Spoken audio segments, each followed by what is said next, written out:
Hello everyone, मैं चेतन आपका DM classes में स्वागत करता हूं।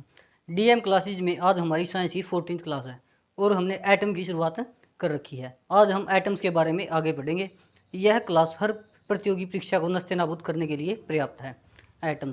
एटम्स के बारे में हमने पिछली वीडियो में पढ़ा था। आज हम इसके मॉडल्स के बारे में पढ़ेंगे। Thompson model, Rutherford model, Bohr model और इसके बाद हम समरफील्ड मॉडल की स्टडी करेंगे। थॉमसन मॉडल, यह मॉडल थॉमसन नाम के साइंटिस्ट ने दिया था, इसलिए इसका नाम थॉमसन मॉडल पड़ा। प्लम पुडिंग मॉडल, यह एक प्लम पुडिंग मॉडल है। थॉमसन मॉडल को हम प्लम पुडिंग मॉडल भी कहते हैं।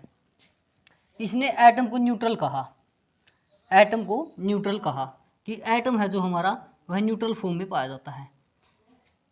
थॉमसन ने कहा कि इलेक्ट्रॉन और प्रोटॉन एटम्स के अंदर पाए जाते हैं, लेकिन थॉमसन ने कहा कि न्यूट्रॉन इलेक्ट्रॉन के अंदर नहीं पाए जाते। रदरफोर्ड मॉडल की बात करें, इस मॉडल का नाम अल्फा स्कैटरिंग एक्सपेरिमेंट है। इसको हम अल्फा स्कैटरिंग एक्सपेरिमेंट भी कहते हैं।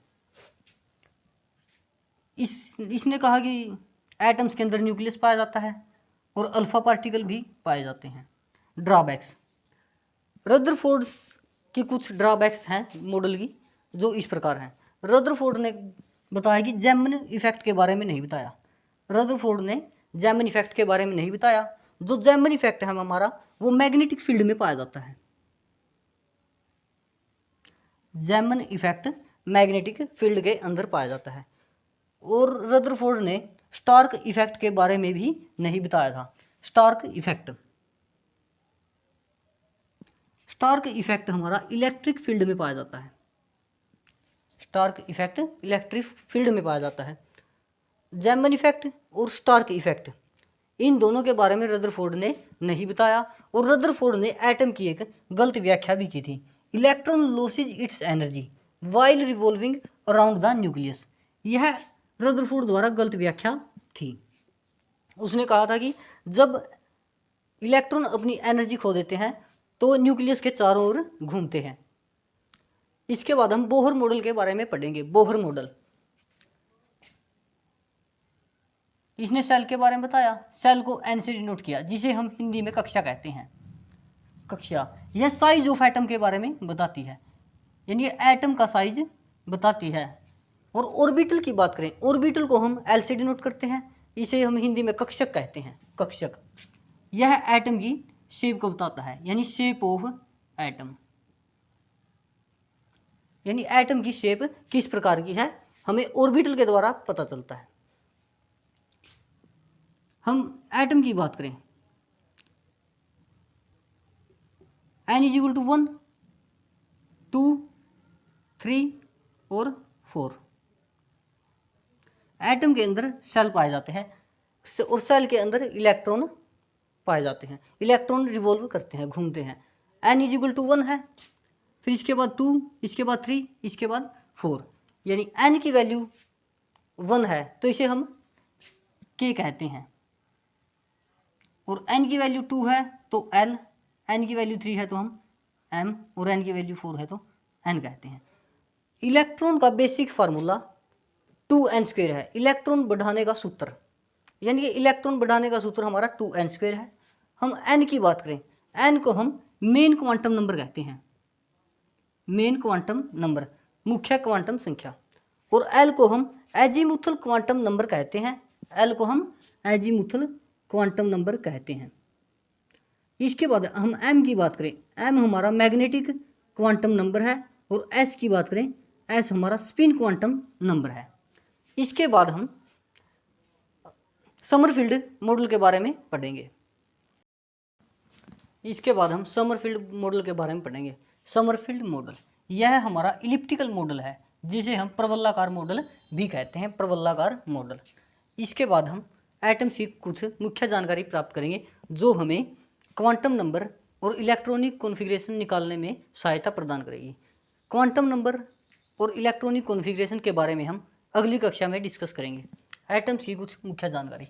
बहुत सारे बच्चे ऑर्बिट या सेल, सबसेल और ऑर्बिटल के अंदर डिफरेंस नहीं कर पाते। ऑर्बिट, ऑर्बिट के अंदर इलेक्ट्रॉन रिवॉल्व करते हैं।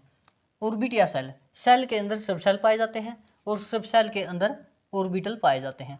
ऑर्बिटल सबसे छोटा होता है, ऑर्बिटल सबसे छोटा होता है। हम सेल या ऑर्बिट की बात करें, ऑर्बिट के अंदर इलेक्ट्रॉन रिवॉल्व करते हैं। और सब सेल की बात करें, इसके अंदर sp-d-f सब सेल होते हैं। ऑर्बिटल, ऑर्बिटल के अंदर मैक्सिमम 2 इलेक्ट्रॉन होते हैं।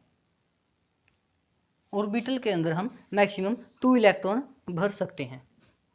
सेल, सेल हमारा K-L-M-N-O तक होते हैं और K सेल के अंदर 2 इलेक्ट्रॉन भर सकते हैं, L सेल के अंदर 8 इलेक्ट्रॉन भर सकते हैं और M सेल के अंदर 18 इलेक्ट्रॉन भर सकते हैं, N सेल के अंदर 32 इलेक्ट्रॉन भर सकते हैं और O के अंदर हम 50 इलेक्ट्रॉन भर सकते हैं। एटम्स, एटम्स के अंदर न्यूक्लियस पाया जाता है। यह हमारा न्यूक्लियस है, न्यूक्लियस। इलेक्ट्रॉन के अंदर न्यूक्लियस पाया जाता है और न्यूक्लियस के अंदर प्रोटॉन और न्यूट्रॉन पाए जाते हैं। हम न्यूक्लियस से बात करेंगे। एन हमारा एनर्जी लेवल को डिफाइन करता है, एनर्जी लेवल। यदि एन की वैल्यू 1 है तो हमारा एस ऑर्बिटल होगा और 2 है तो sp ऑर्बिटल, 3 है तो sp-d ऑर्बिटल और n की वैल्यू 4 है तो sp-d-f ऑर्बिटल है। हम ऑर्बिटल की बात करें, ऑर्बिटल के अंदर sp-d-f 4 सब शेल होते हैं। ऑर्बिटल को हम L से डिनोट करते हैं और L हमारा एजीमुथल क्वांटम नंबर होता है, एजीमुथल क्वांटम नंबर होता है। ये सेल पर डिपेंड करते हैं, ऑर्बिटल सेल पर डिपेंड करते हैं।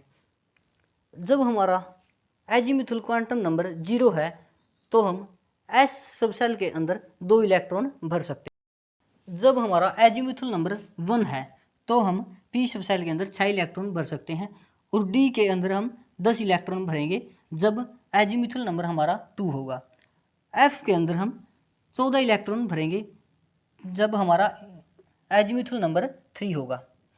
शेप ऑफ एटम, ऑर्बिटल है जो शेप ऑफ एटम के बारे में बताता है, ऑर्बिटल शेप ऑफ एटम के बारे में बताता है।